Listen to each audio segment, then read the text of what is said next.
अस्सलाम वालेकुम। Programme global economy के साथ आपका होस्ट आमिर अली। हमारे लिए आज एक बड़ा स्पेशल टॉपिक है कि दुनिया में स्पेशल इकोनॉमिक जोन्स कैसे बनते हैं और स्पेशल इकोनॉमिक जोन्स का फ़ायदा क्या होता है।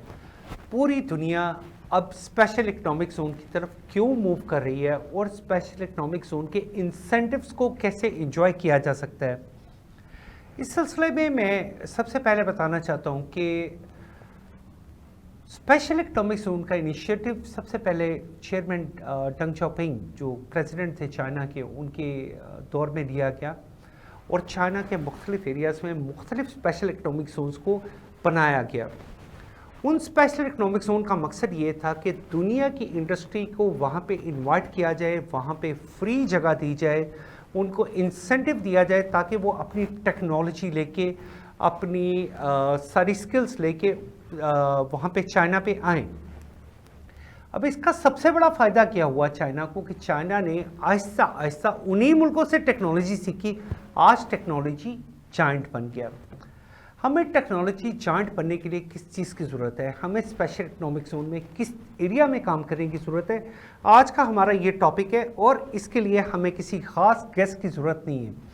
हमने जो बात करनी है वो करनी है जो ऑन ग्राउंड है, जो रियलिटी है, जो पूरी दुनिया ने अडॉप्ट की स्पेशल इकोनॉमिक जोन को बेस बना के इकोनॉमिक जायंट बनने के लिए। आज चाइना में कमोबेश 400 के करीब स्पेशल इकोनॉमिक जोन है। उसमें से बहुत सारे फ्री ट्रेड पोर्ट सिटी हैं, कुछ स्पेशल इकोनॉमिक जोन हैं जिन पे काम करते हुए चाइना ने पूरी दुनिया को ऑक्यूपाई कर लिया है फाइनेंशियली। उन्होंने पूरी दुनिया से टेक्नोलॉजी को मूव किया है चाइना में, और मूव करने के लिए उन्हें जो इनिशिएटिव देना पड़ता था उन्होंने वो दिया। ख़ास तौर पे बहुत सारी हाई एंड टेक्नोलॉजी को क्या दिया चाइना ने उनको फ्री लैंड प्रोवाइड की, सब्सिडाइज प्राइस प्रोवाइड की पावर के लिए। हम अपने मुल्क में क्या ऐसा कुछ कर सकते हैं या ऐसा कुछ कर रहे हैं? मैं समझता हूँ मेरे पास एक भी एग्जांपल नहीं है कि जहाँ पे हम ये समझ सकें कि पाकिस्तान के लिए हमने ऐसा स्पेशल इकोनॉमिक जोन कोई एरिया डेवलप किया हो और उस एरिया में हमने कोई ख़ास डेवलपमेंट के लिए एक फोरम बनाया हो। तो आज का हमारा टॉपिक चलता रहेगा। It is specially about special economic zone. पूरे चाइना में जितने स्पेशल इकोनॉमिक जोन हैं, पाकिस्तान में जो स्पेशल इकोनॉमिक जोन प्रपोज किए गए वो 22 थे, जिनमें से 21 शायद जो कि इंफॉर्मेशन अवेलेबल है वो 21 अवेलेबल हैं। उसके अलावा हम ये समझते हैं कि 37 ऐसे हैं कि जो प्रपोज किए गए थे CPEC के फोरम पे, लेकिन उनमें से कितने फोरम एक्टिव हैं, कितने स्पेशल इकोनॉमिक जोन एक्टिव हैं, और जो एक्टिव हैं वहाँ पे कौन सी इंडस्ट्री मूव कर रही है, किस तरह के लोग हैं जो वहाँ पे आके इंडस्ट्री लगा रहे हैं, क्या हमने फॉरेनर्स को इंसेंटिव दिया? स्पेशल इकोनॉमिक जोन का सबसे पहला मकसद होता है कि आप फॉरेनर्स को इंसेंटिव दें कि वो पाकिस्तान में आएँ, आके किसी भी मुल्क में इंडस्ट्री लगाएं। इंडस्ट्री लगाने के साथ transfer of technology, this we must remember the word transfer of technology. This is the second objective that we have to meet, but what we are doing till today, मुझे नहीं समझ आती कि special economic Jones में अगर काम हो रहा है तो वो कहाँ पे हो रहा है, कितने स्पेशल इकोनॉमिक जोन एक्टिव हैं, क्या हमने उनका पावर का स्ट्रक्चर, गैस का स्ट्रक्चर वो सेट किया है जो कि इंटरनेशनली वायबल है, जिसमें पूरी दुनिया की इंडस्ट्री सर्वाइव कर सकती है। स्पेशल इकोनॉमिक जोन का हमेशा एक मोटिव होता है कि तमाम लोगों को, नॉट तमाम लोगों को, मोस्टली लोगों को जॉब्स प्रोवाइड की जाएँ और ट्रांसफ़र ऑफ टेक्नोलॉजी, फिर उसी के ज़रिए वो अपनी इकोनॉमी को बूस्ट देते हैं, अपनी एक्सपोर्ट्स को इंक्रीज़ करते हैं, और जिसका हमेशा गवर्नमेंट का एक इनिशिएटिव होता है कि वो एक मदर फीडर इंडस्ट्री हमेशा एक डेवलप करती है, और मदर फीडर इंडस्ट्री हमेशा छोटी इंडस्ट्री को फीड करती है। ये बहुत ज़रूरी बात है। इस पर मैं ख़ुसूसी गुफ्तगू करूँगा कि मदर फीडर इंडस्ट्री क्या होती है और वो छोटी इंडस्ट्री को बूस्ट कैसे करती है। कमिंग अप नेक्स्ट हमारे पास एक बहुत बड़ी एग्जांपल है इस वक्त पूरी दुनिया के पास एग्जांपल है चाइना। चाइना ने अपने स्पेशल इकोनॉमिक जोन्स को कैसे डेवलप किया, उन्होंने क्या इनिशिएटिव दिया। आज पूरे पाकिस्तान की एक्सपोर्ट्स मिला के $25 बिलियन नहीं है, जो कि गवर्नमेंट क्लेम करती है it's touching to $25 billion, but it's not exactly that figure, but only one city in China, it's called Shenzhen. Shenzhen की जो एक्सपोर्ट्स है वो $25 बिलियन प्लस है, जो डिक्लेयर्ड एक्सपोर्ट्स हैं वो $25 बिलियन से ज़्यादा हैं। हम बात करें सिर्फ चाइना के एक शहर की, not all of the China. इसका मतलब क्या है कि उन्होंने वो शेंचन जो कि एक माहीगीरों का, एक लुटेरों का एक ऐसा शहर था कि जो बिल्कुल जहाँ पे जाते लोग डरते थे। हम जब हांगकांग से चाइना जाते थे तो हम वहाँ पे जाते डरते थे, लेकिन आज वही शेंचन स्काई स्क्रैपर्स में कन्वर्ट हो चुका है। इस सिलसिले में हमें बात करनी है कि स्पेशल इकोनॉमिक जोन्स के इम्पैक्ट क्या होते हैं, ये इंडस्ट्री को इंपोर्ट कैसे करता है, ये अपनी इकोनॉमी को ग्रो कैसे करता है, ये एम्प्लॉयमेंट की अपॉर्चुनिटीज़ को कैसे बढ़ाता है। पाकिस्तान में बहुत साल पहले एक दफ़ा एक इनिशिएटिव लिया गया, खदून आवाजाई का एक इनिशिएटिव था कि वहाँ पे एक स्पेशल इकोनॉमिक जोन बनाया जाए, लेकिन हमारी बदकिस्मती हम उसको वैसे एक्टिव नहीं रख सके, वैसे एक्टिव नहीं कर सके जो कि उसका एक स्ट्रांस था। बट कमिंग अप नेक्स्ट कि आज हम क्या कर रहे हैं। आज पाकिस्तान में कितने स्पेशल इकोनॉमिक जोन्स हैं और उनमें से कितने जोन्स हैं जो कि एक्टिवली काम कर रहे हैं। मेरी इंफॉर्मेशन के मुताबिक पाकिस्तान का सबसे बड़ा जो स्पेशल इकोनॉमिक जोन था, इट्स कॉल्ड फैटमिक, Faisalabad industrial development management company जो है। आज हम उसकी बात करें तो उसने सबसे ज़्यादा फॉरेनर्स को अट्रैक्ट किया है अपनी पॉलिसीज़ को फोकस करते हुए कि पाकिस्तान में आए, इन्वेस्टमेंट करें और यहाँ पे लोगों को रोज़गार दें। जब रोज़गार मिलता है तो ट्रांसफ़र टेक्नोलॉजी ज़रूर होती है, और ट्रांसफ़र ऑफ टेक्नोलॉजी पूरी दुनिया में एक बैकबोन है इकोनॉमी की। जब तक किसी मुल्क में ट्रांसफ़र ऑफ टेक्नोलॉजी नहीं होती, वो मुल्क कभी तरक्की नहीं कर सकता, किसी भी सूरत में तरक्की नहीं कर सकता। हमें बहुत सारी हमारे पास एग्जांपल्स जिनको हमें अपने पास रोल मॉडल बनाना चाहिए। हमें उन्हें सामने रख के ये सोचना चाहिए कि अगर एक फैटमिक को सक्सेसफुल किया गया और with the period of like last 15 years, इस पर बहुत सारी मेहनत हुई, इसमें कितने फॉरेन इन्वेस्टर आए, और जो इन्वेस्टर आए वो किस लेवल के इन्वेस्टर आए। अगर टर्किश इन्वेस्टर आए, अगर चाइनीज़ इन्वेस्टर आए, तो उन्होंने किस एरिया में इन्वेस्टमेंट की, वो एरिया डिफ़ाइन करना बहुत ज़रूरी है। क्या हम आज भी ये बात समझ सकते हैं कि पाकिस्तान की एक बहुत बड़ी प्रॉब्लम इंफ्रास्ट्रक्चर रॉ मटेरियल की है, और इंफ्रास्ट्रक्चर रॉ मटेरियल में tiles it's playing a very big role in our imports. क्या हम इन इंपोर्ट्स को कम से कम कर सकते हैं? पाकिस्तान आज भी कम से कम $2 अरब की टाइल्स इंपोर्ट कर रहा है अनऑफिशियली। ये बहुत कम फिगर बताई जा रही है।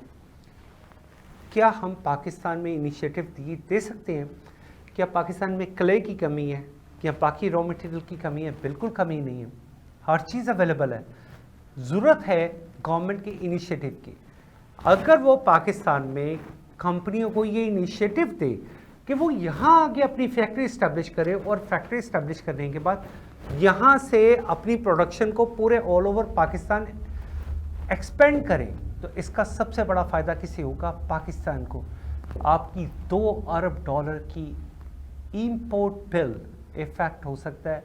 गवर्नमेंट को मैं ये ज़ाती तौर पे सजेस्ट करता हूँ, इनिशिएटिव देना चाहिए, आगे बढ़ाना चाहिए, उन्हें सब्सिडाइज़ करना चाहिए, उन्हें गैस सब्सिडाइज तरीके से मिलनी चाहिए, उन्हें और इनिशिएटिव देना चाहिए, ताकि जो टाइल्स हैं, एक पाकिस्तान का एक बहुत बड़ा प्रॉब्लम है।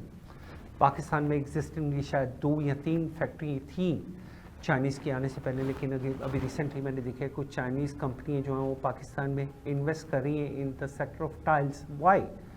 Because they feel there is a huge gap, ना सिर्फ पाकिस्तान में प्रोड्यूस करें बल्कि इसे एक्सपोर्ट करें, अपने एक्सपोर्ट्स को बढ़ाएं। आप लोग जब तक अपना इंपोर्ट बिल मिनिमाइज नहीं करते और अपने एक्सपोर्ट्स को इन्हांस नहीं करते, आप रुपए की डेफिशिएंसी को, rupee against dollar, you can not control it unless you increase your exports against your imports. ये पाकिस्तान का एक बहुत बड़ा चैप्टर है जिस पे हम फर्दर बात करेंगे। नाज़रीन, ये स्पेशल इकोनॉमिक जोन होते क्या हैं? स्पेशल इकोनॉमिक जोन वो होते हैं कि जहाँ पे आप इन्वेस्टर्स को बुलाते हैं, उन्हें फ्री लैंड देते हैं, उन्हें फ्री लैंड के साथ उन्हें कहते हैं कि आप यहाँ पे अपनी फैक्ट्रीज लगाएं, हमारे लोकल्स की एम्प्लॉयमेंट को जनरेट करें। लोकल्स की एम्प्लॉयमेंट को जनरेट करने के साथ नेक्स्ट स्टेप क्या होता है कि आहिस्ता आहिस्ता आप उसी टेक्नोलॉजी को सीखना शुरू कर देते हैं। आप थोड़ा थोड़ा करके उसमें मैनिपुलेट करते हैं, आप उसमें घुसना शुरू हो जाते हैं, जहाँ से जाके आपको ये समझ आती है कि टेक्नोलॉजी बेसिकली है क्या, और एक दिन आता है कि आप खुद उस टेक्नोलॉजी के मास्टर हो जाते हैं। हम पाकिस्तान में स्पेशल इकोनॉमिक जोन्स की बात करें तो हमारे पास चॉइस अभी अपेरेंटली बहुत कम है, लेकिन अगर हम इसे चाइना से कंपेयर करें, जैसे मैं शेंजन का जिक्र कर रहा था, शेंजन की एक्सपोर्ट्स आज 25.1 बिलियन डॉलर है, only for one city 25.1 billion dollar. और ये वो शहर था जो एक माहीगीरों की एक छोटी सी बस्ती थी जिसकी 80s में पॉपुलेशन शायद 60,000 या 1 लाख लोगों की थी। आज ये शहर 1 से 1.25 करोड़ लोगों की पॉपुलेशन में कन्वर्ट हो चुका है और दुनिया का जदीद तरीन, the most modern city in the world is called Shenzhen, जिसे चाइनीज़ कहते हैं कि विंडो ऑफ द वर्ल्ड। उनकी एक्सपोर्ट 25.1 बिलियन डॉलर है and it is only for the special economic zone. You make sure it's not for all China or all Shenzhen, it is only for the special economic zone। अगर हमें benefits लेने हैं कि special economic zone होते क्या हैं, ये काम कैसे करते हैं, इनमें इनिशिएटिव क्या होना चाहिए। स्पेशल इकोनॉमिक जोन्स हमेशा लोकल रिसोर्सेज को कन्वर्ट करते हैं सक्सेस की तरफ। फॉर एग्जांपल, अगर आप रहीम यार खान में एक स्पेशल इकोनॉमिक जोन बनाते हैं तो उसको फोकस करना पड़ता है कि कॉटन से रिलेटेड या गन्ने से रिलेटेड वो कौन कौन सी बाय प्रोडक्ट है जिनको बढ़ा सकते हैं, जिनको इंक्रीज़ कर सकते हैं। गन्ना पाकिस्तान की एक ख़ास फसल है और गन्ने के जूस को पाकिस्तान का कौमी जूस करार दिया जाता है।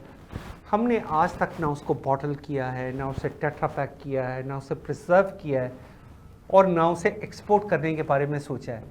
हालांकि ये एक बहुत प्रॉफिटेबल बिजनेस हो सकता है।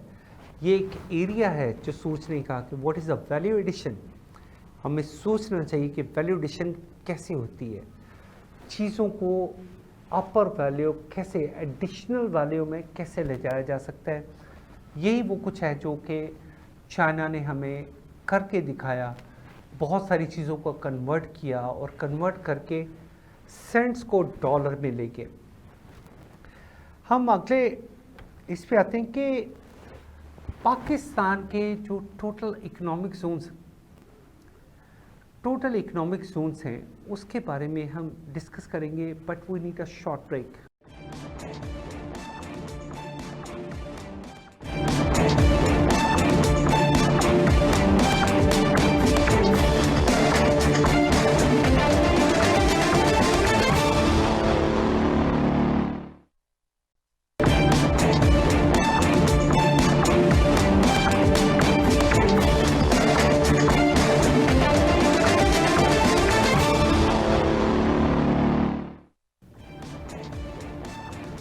Welcome back. Special economic zones Pakistan में कितने हैं और कैसे काम करें और कितने प्रपोज किए गए हैं। एक्चुअली कोई भी एरिया जो कि 50 एकड़ से ऊपर होता है आप उसको स्पेशल इकोनॉमिक जोन में कन्वर्ट कर सकते हैं but you need some certain approvals, and these approvals are by the Board of Investment. Board of Investment ने पाकिस्तान में जो स्पेशल इकोनॉमिक जोन डिक्लेयर किए हैं, it's about 22 actively and 21 have been signed already. हमें इन पे बात करते हुए कुछ सोचना चाहिए कि इन स्पेशल इकोनॉमिक जोन से हमने क्या फ़ायदा उठाया है. क्या हमने वहाँ पे गैस और इलेक्ट्रिसिटी इंटरनेशनल प्राइसेस पे प्रोवाइड कर दी है? अगर कर दी है तो वो इलेक्ट्रिसिटी और गैसेस के बाद उनकी प्रोडक्शन किस स्टेज पे है? हम जब भी बात करते हैं स्पेशल इकोनॉमिक जोन्स की, जब भी इलेक्ट्रिसिटी बाय की जाती है 16 सेंट पे 18 सेंट पे पर वॉट, तो वो वायबल नहीं रहती इंडस्ट्री के लिए. Even for the agriculture that is not viable.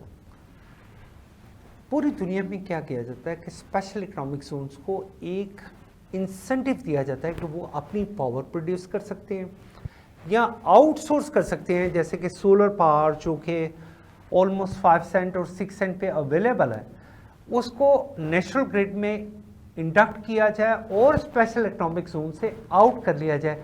ये एक बहुत मामूली सी बात है कि जो हमारे मोस्टली इकोनॉमिस्ट को समझ नहीं आती.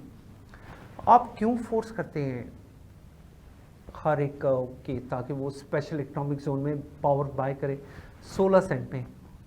कोई भी प्रोडक्शन पूरी दुनिया में वायबल नहीं है कि जब तक आप उसकी प्राइस 16 सेंट्स पर वॉट रखें, unless you bring it down to 6 cent 7 cents 8 cents.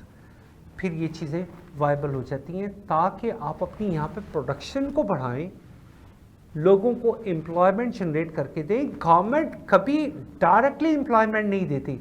Government हमेशा ऐसा इनिशिएटिव लेती है ताकि लोगों को एक एरिया मिले जहाँ पे वो एम्प्लॉयमेंट जनरेट कर सके. हमें ये सोचने की ज़रूरत है कि क्या गवर्नमेंट वो एरियाज डिफाइन कर रही है? क्या गवर्नमेंट ऐसे इनिशिएटिव दे रही है? मैं साथे तौर पे बहुत सारी चीज़ों को एग्जामिन किया है कि जैसे शामन चाइना में एक जगह अलॉट की गई मर्सिडीज बेंज को कि वो वहाँ पे आके अपना एक सेटअप लगाए. मर्सिडीज बेंज को वो जगह फ्री ऑफ कॉस्ट दी गई और price for the electricity is like subsidise. उससे सबसे बड़ा क्या फ़ायदा हुआ कि पूरे चाइना में एक ऑटो इंडस्ट्री को बूम मिलना शुरू हो गया. और वो बूम इस सूरत में नहीं मिला कि खाली सिर्फ एक मर्सिडीज बेंज की इंडस्ट्री डेवलप हुई, बल्कि चाइना में बहुत सारी और इंडस्ट्रीज डेवलप होना शुरू हो गई, बूम करना शुरू हो गई. एक इनिशिएटिव देने में पाकिस्तान में अगर आप स्पेशल इकोनॉमिक जोन में जाते हैं तो आपको सबसे बड़ी प्रॉब्लम यह है कि आप ज़मीन बाय करते हैं. पूरी दुनिया में ऐसा नहीं होता. मैं इस चीज़ को बहुत ज़्यादा जो है वो नोटिफाई करवाऊंगा कि जब आप इन्वेस्टर को अट्रैक्ट करते हैं तो आप उससे ये पूछते हैं कि आपने how much you are going to invest directly for this project in Pakistan.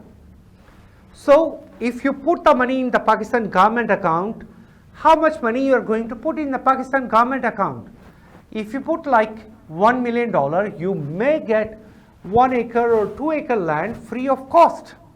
वो जगह जब तक आपको फ्री ऑफ कॉस्ट नहीं मिलती, आप उस पर कभी इनिशिएटिव नहीं लेते कि आपने इन्वेस्टमेंट करनी है. मोबाइल फ़ोन पाकिस्तान की इकोनॉमी का इस वक्त एक बहुत बड़ा सेगमेंट है, एक बहुत बड़ा चैप्टर है. मोबाइल फ़ोन को अगर हम फोकस कर लें तो क्या हमने मोबाइल फ़ोन में सिर्फ $1 बिलियन की इंडस्ट्री में इन्वेस्ट किया हो जो कि इनडायरेक्टली कम अज़ कम 1 लाख लोगों को एम्प्लॉयमेंट प्रोवाइड कर रही हो, और उसके साथ हम अपने बिल को, इंपोर्ट बिल को मिनिमाइज कर लें जो कि कम से कम $2 अरब के आप सिर्फ मोबाइल्स इंपोर्ट कर रहे हैं. लेकिन लोकलाइजेशन कहाँ है? लोकलाइजेशन मीन्स आप अपनी इंडस्ट्री को लोकलाइज करें, आप उनको इनिशिएटिव दें कि ये प्रोडक्शन आपको इंपोर्ट करने के बजाय लोकली प्रोड्यूस करनी चाहिए. I can not see it. I am sorry कि मैं हर चीज़ को बहुत ज़्यादा क्रिटिसाइज़ कर रहा हूँ, लेकिन ये सब कुछ वो है जो मैं देख रहा हूँ, और उसको देखते हुए मैं ये समझ रहा हूँ कि this all situation is very painful. हमें इसके बारे में बहुत कुछ करने की ज़रूरत है। बोर्ड ऑफ इन्वेस्टमेंट, पूरी दुनिया में बोर्ड ऑफ इन्वेस्टमेंट एक बहुत बड़ा सेगमेंट होता है। पाकिस्तान में बोर्ड ऑफ इन्वेस्टमेंट के एक फेडरल ऑफिस है जो कि इस्लामाबाद है, फिर पंजाब है, सिंध है, बलूचिस्तान है, KPK है, एंड शायद हमारे गिलगित बल्तिस्तान में है। बोर्ड ऑफ इन्वेस्टमेंट का काम है कि वो प्रपोजल्स लेके आए फॉरेनर्स इन्वेस्टर्स के लिए और लोकल इन्वेस्टर के लिए। लेकिन मुझे बड़ी शर्मिंदगी है ये कहते हुए कि पिछले कई सालों से बोर्ड ऑफ इन्वेस्टमेंट के पोर्टल पे, उनकी वेबसाइट पे बहुत थोड़े से प्रोजेक्ट हैं, बहुत थोड़े से प्रोजेक्ट हैं जो कि गवर्नमेंट ऑफ पाकिस्तान को प्रपोज किए गए हैं।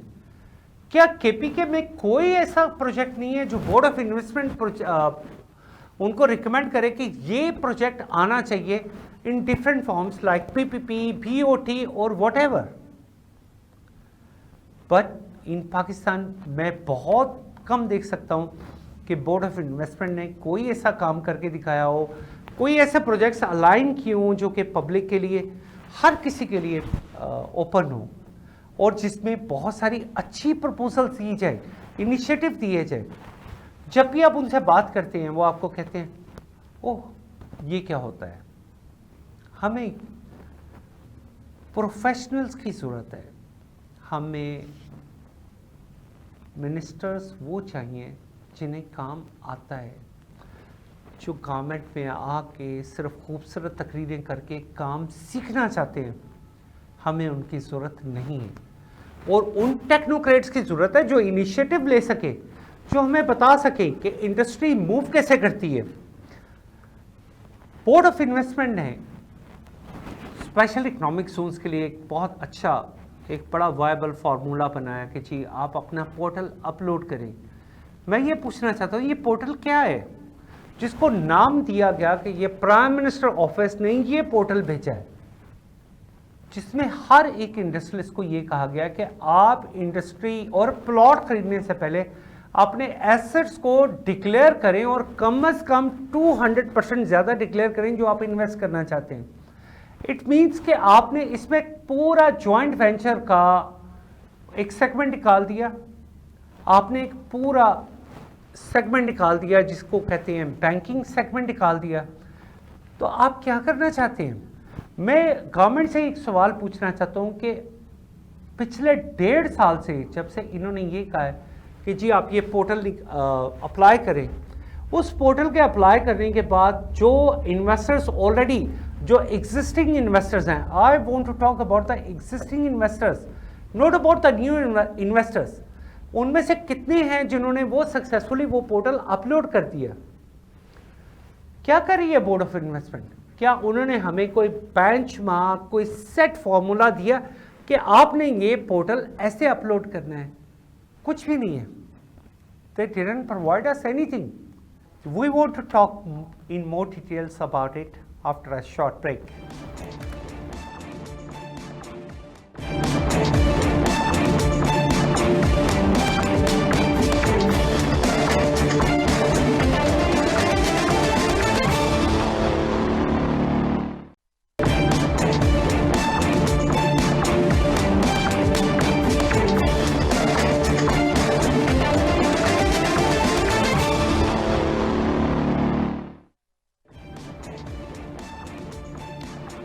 अस्सलाम वालेकुम, welcome back to our program. इस स्पेशल सेगमेंट के लिए हमारे साथ एक बहुत स्पेशल गेस्ट है जो कि बहुत ऑनरेबल है, सलमान शाह साहब। डॉक्टर साहब, आपसे कुछ सवाल करना चाहता हूं, क्या आपको मेरी आवाज़ आ रही है? जी आ रही है आवाज़, शुक्रिया। डॉक्टर साहब, 2 एरियाज होते हैं कि पूरी दुनिया में इन्वेस्टमेंट के हवाले से बोर्ड ऑफ इन्वेस्टमेंट पूरी दुनिया में एक बहुत बड़ा किरदार अदा करता है इन्वेस्टमेंट अपॉर्चुनिटीज़ के लिए। क्या आपको लगता है कि पाकिस्तान में बोर्ड ऑफ इन्वेस्टमेंट एक बहुत अच्छा किरदार अदा कर रहा है, या इसमें कुछ और इम्प्रूवमेंट की ज़रूरत है? देखिए अभी तक तो आप कह सकते हैं कि इतना कोई खास इम्पैक्ट नहीं है बोर्ड ऑफ इन्वेस्टमेंट का, लेकिन इम्प्रूवमेंट की भी ज़रूरत है। लेकिन इस वक्त जो सेटअप बनाया गया है उससे बहुत ज़्यादा उम्मीदें हैं कि वो जो पाकिस्तान को इन्वेस्टमेंट की ज़रूरत है, पर्टिकुलरली फॉरेन इन्वेस्टमेंट की ज़रूरत है, उसमें खासी इम्प्रूवमेंट आएगी। डॉक्टर साहब, आपने बिल्कुल ठीक कहा कि फॉरेन इन्वेस्टर को अट्रैक्ट करने के लिए हमें किस किस्म की पॉलिसीज़ को सामने लाना चाहिए जो कि पाकिस्तान के लिए बड़ी फ़ायदेमंद हों। अभी जो रिसेंटली मैं देख रहा हूँ कि बोर्ड ऑफ इन्वेस्टमेंट ने एक पोर्टल बनाया है और उस पोर्टल में एक बहुत लंबी फहरिस्त दे दी गई है इन्वेस्टमेंट के प्रोसीजर के बारे में। पूरी दुनिया में ऐसा नहीं होता, जबकि वहाँ पे सिर्फ ये समझा जाता है कि डायरेक्ट इन्वेस्टमेंट कितनी आ रही है, उन लोगों को सब्सिडाइज प्राइस पे लैंड दी जाती है, उन लोगों को इनिशिएटिव दिया जाता है उस प्रोजेक्ट को शुरू करने के लिए। जबकि पाकिस्तान में एक बहुत बड़ा पोर्टल दे दिया गया है जो कि बोर्ड ऑफ इन्वेस्टमेंट की तरफ से आया है। क्या ये सूटेबल है कि हम पाकिस्तान के इन्वेस्टर्स को इतना बड़ा पोर्टल पकड़ा दें, या वर्ल्ड ओवर जितने भी इन्वेस्टर्स हैं उनको ये पोर्टल पकड़ा दें कि पहले ये फिल करो फिर तुम पाकिस्तान में इंडस्ट्री लगाने के लिए एलिजिबल हो? आई थिंक ये फॉरेन इन्वेस्टमेंट और इन्वेस्टमेंट इन जनरल के लिए चंद आपको इकदाम करने पड़ते हैं जो खासे डिस्टिंक्ट होते हैं। एक तो है कि आप इन्वेस्टमेंट प्रमोशन करते हैं, यानी कि पाकिस्तान को आप प्रमोट करते हैं as a very important investment destination, कि पाकिस्तान में अगर आप इन्वेस्ट करेंगे तो आपको क्या फ़ायदा होगा और उससे आपकी इन्वेस्टमेंट जो है उसका रिटर्न क्या होगा और किस किस एरियाज़ में एक एडवांटेज है पाकिस्तान में इन्वेस्ट करने का, या पाकिस्तान की लोकेशन का, या पाकिस्तान में जो मराहत दी जा रही हैं आपको इन्वेस्टमेंट करने की। तो इन्वेस्टमेंट प्रमोशन एक बड़ी इम्पोर्टेंट चीज़ होती है। दूसरा स्टेप होता है इन्वेस्टमेंट फैसिलिटेशन, यानी कि जो एक दफ़ा पाकिस्तान आ जाता है और वो करना चाहता है इन्वेस्ट, तो उसको फिर आप फैसिलिटेट करें, उसको फिर आप जो हमारे रूल्स रेगुलेशंस जो बहुत ज़्यादा हैं और बहुत से इदारे इन्वॉल्व हैं, तो उसको एक किस्म की वन विंडो ऑपरेशन दें ताकि वो तमाम चीज़ें जो हैं वो पूरी कर सके और बड़ी आसानी से कर सके और एक ही जगह पे जाए और उसका सारा काम हो। तो इन्वेस्टमेंट फैसिलिटेशन जो है वो भी बहुत इम्पोर्टेंट। शाह साहब, मैं माजरत के साथ एक बात कहना चाहता हूँ कि मैंने बोर्ड ऑफ इन्वेस्टमेंट का वो पोर्टल देखा है और पढ़ा है। अभी तक पाकिस्तान में अगर 200 इन्वेस्टर आया है, 500 इन्वेस्टर आया है, उनमें से 20% भी उस पोर्टल को क्वालिफाई नहीं कर पा रहे। आखिर ये पोर्टल कहाँ से आया है, ये किसने बनाया है? जो लोग एग्जिस्टिंगली पाकिस्तान में अपनी इन्वेस्टमेंट करके बैठे हैं उनको फोर्स किया जा रहा है कि वो उस पोर्टल को अपलोड करें, जो कि एक बड़ी अजीबोगरीब सी एक एफर्ट है। तो क्या वो जो सब पाकिस्तान में आके इन्वेस्टमेंट कर रहे हैं उनको उस पोर्टल को इसलिए अपलोड करना चाहिए कि वो ये बताएं कि हाँ जी हमारे पास इतने पैसे हैं कि हम इस प्रोजेक्ट को कैरी ऑन कर सकते हैं, बजाय इसके कि गवर्नमेंट ये कहे कि जो फॉरेन इन्वेस्टर आया है आप उसको मज़ीद इनिशिएट करें, उनको बताएं कि वो पाकिस्तान में अगर ट्रांसफ़र ऑफ टेक्नोलॉजी लेके आ रहे हैं, अगर वो पाकिस्तान में और बहुत सारा बिजनेस लेके आ रहे हैं, तो उससे पाकिस्तान की गवर्नमेंट को बहुत सा फ़ायदा हो सकता है। हम अपने रेवेन्यू को, फॉरेन एक्सचेंज को सेव कर सकते हैं। जी, ये आपकी बात दुरुस्त है कि नंबर 1 अगर पोर्टल बनाया भी है और उसके ऊपर इतना ज़्यादा रेगुलेटरी रिक्वायरमेंट्स डाल दी गई हैं कि ज़्यादातर इन्वेस्टर उसको मीट ही नहीं कर सकते, तो फिर तो वो एक किस्म का इन्वेस्टमेंट को ख़राब करने वाली बात है। मैं बिल्कुल आपकी बात को सेकंड कर रहा हूँ कि आप इन्वेस्टर्स को डिस्करेज कर रहे हैं। आप उनको इतने हैवी प्लेटफॉर्म पे ले जाके, इतने पोर्टल पे ले जाके आप उनको डिस्करेज कर रहे हैं बजाय इनकरेज करने के कि पाकिस्तान आए और इन्वेस्टमेंट करें। जी, आई थिंक ये हमें जो हमारा रेगुलेटरी बर्डन है पाकिस्तान में वो बहुत ज़्यादा है, और ये ना सिर्फ फॉरेन इन्वेस्टर्स के लिए भी तो ज़्यादा है ही है, हमारे डोमेस्टिक इन्वेस्टर्स को भी बहुत सी चीज़ें करनी पड़ती हैं इन्वेस्ट करने के लिए, और उसके बाद भी नहीं क्लियर होता कि ये सारी चीज़ें पूरी हो गई हैं या नहीं हुई। सो आई थिंक एक तो बहुत जरूरी चीज है कि ये हमारी इन्वेस्टमेंट की डी रेगुलेशन होनी बहुत जरूरी है। शाजी, आप और हमें कोई ऐसे नहीं है कि हम ये चेक करें कि आपकी नेटवर्थ कितनी है, आपने कितने कमाया है या नहीं कमाया। हमें तो देखना है कि कोई इन्वेस्टर आ रहा है, वो इन्वेस्ट करना चाह रहा है, वो सीरियस है, और उसको आप फैसिलिटेट करें और वो काम करे। शाजी, सबसे जरूरी इसमें जो बात है वो है ट्रांसफर ऑफ टेक्नोलॉजी की, और आपकी जो भी कंपनी जो भी इंडस्ट्री आ रही है वो एम्प्लॉयमेंट के इशू को कैसे कैटर कर रही है, ये बात बहुत ज़रूरी है। आप क्या समझते हैं इसके बारे में? देखिए, जाहिर है कि हमें इन्वेस्टमेंट के लिए जो हम करना चाहते हैं उसमें बहुत सी चीज़ें आती हैं। एक तो ये है कि फॉरेन इन्वेस्टर अपने साथ एक फाइनेंसिंग लेके आता है जो डॉलर्स में लेके आता है, और हमारे पास उस अभी और सर टेक्नोलॉजी लेके आता है। जी, सबसे पहले तो ये है ना कि हमारे पास फाइनेंस नहीं है और वो डॉलर्स लेके आता है, तो वो आपके ऊपर एक कोई बर्डन नहीं बन रहा in terms of balance of payments. तो दूसरी बात ये है कि वो टेक्नोलॉजी भी लेके आता है, उसके साथ साथ फिर वो प्रोसेसेस बहुत बेहतर लेके आता है, मैनेजमेंट उसकी बहुत बेहतर होती है, और इंटरनेशनल मार्केट्स में उसकी रसाई भी बहुत अच्छी होती है। तो आई थिंक इसके मल्टीपल जो इम्पैक्ट हैं जो बात करना चाहता और मल्टीपल बेनिफिट्स हैं वो सारे के सारे हम लेना चाहते हैं फॉरेन इन्वेस्टमेंट से। अब ये जितनी भी ममालिक जिन्होंने बहुत डेवलप भी किया है उनकी डेवलपमेंट में फॉरेन इन्वेस्टमेंट का बहुत बड़ा हाथ रहा है।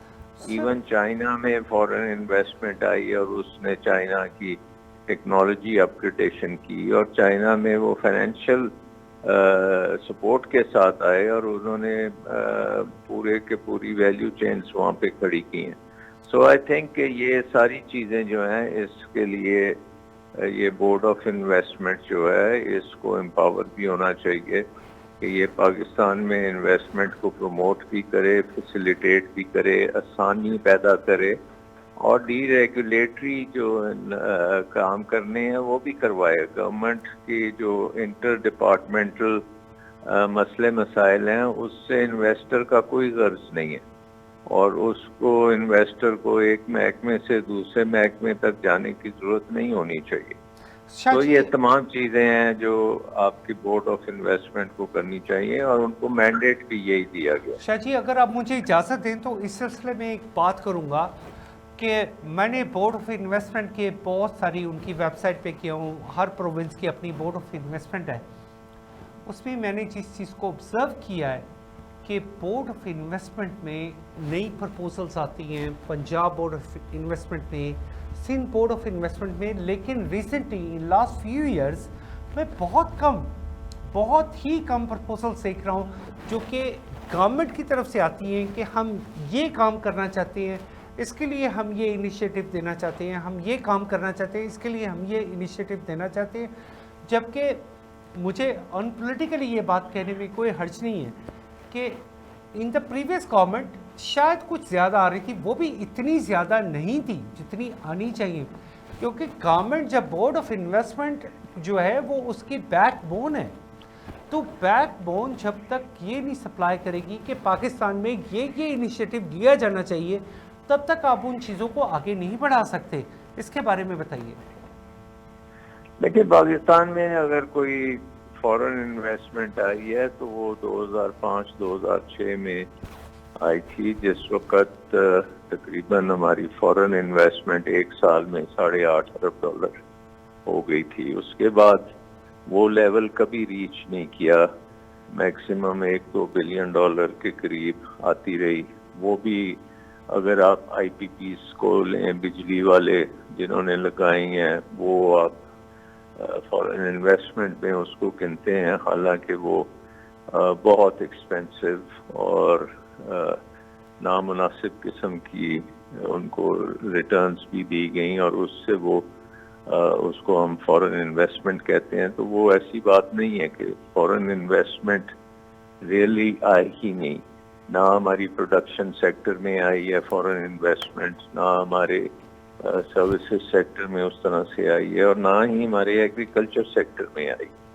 और इसलिए हमें ये ज़रूरी है कि हमने मॉडर्नाइज अगर करना है तो हमें फॉरेन इन्वेस्टमेंट को लाना बहुत ज़रूरी है और हुकूमत को और उसके इदारों को सबको मिल के ये एफर्ट करनी है। और इस ज़मन में बोर्ड ऑफ इन्वेस्टमेंट जो है उसको लीड रोल उसका होना चाहिए फैसिलिटेट करने में।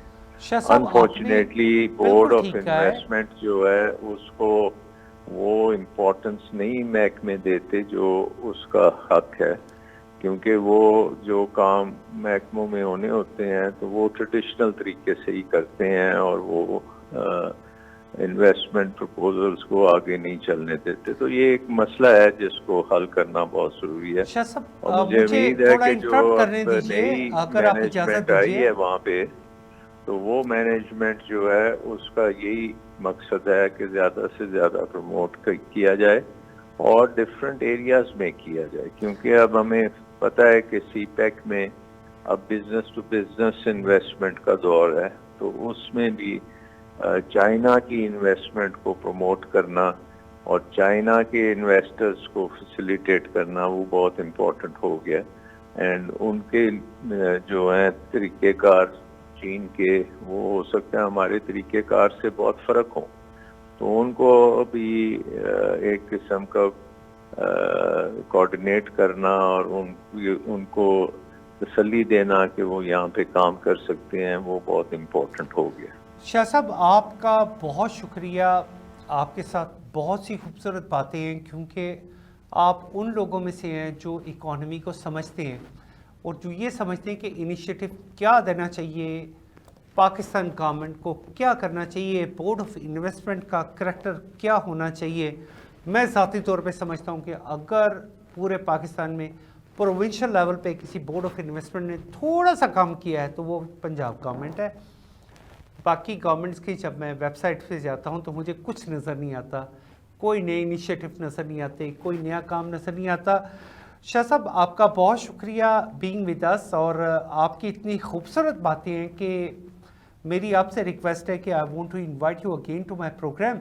और चूँकि वक्त का थोड़ा सा तकाजा है तो we are getting limited with the time, and with this program global economy with Aamir Ali, we will see you again in next week. Thank you.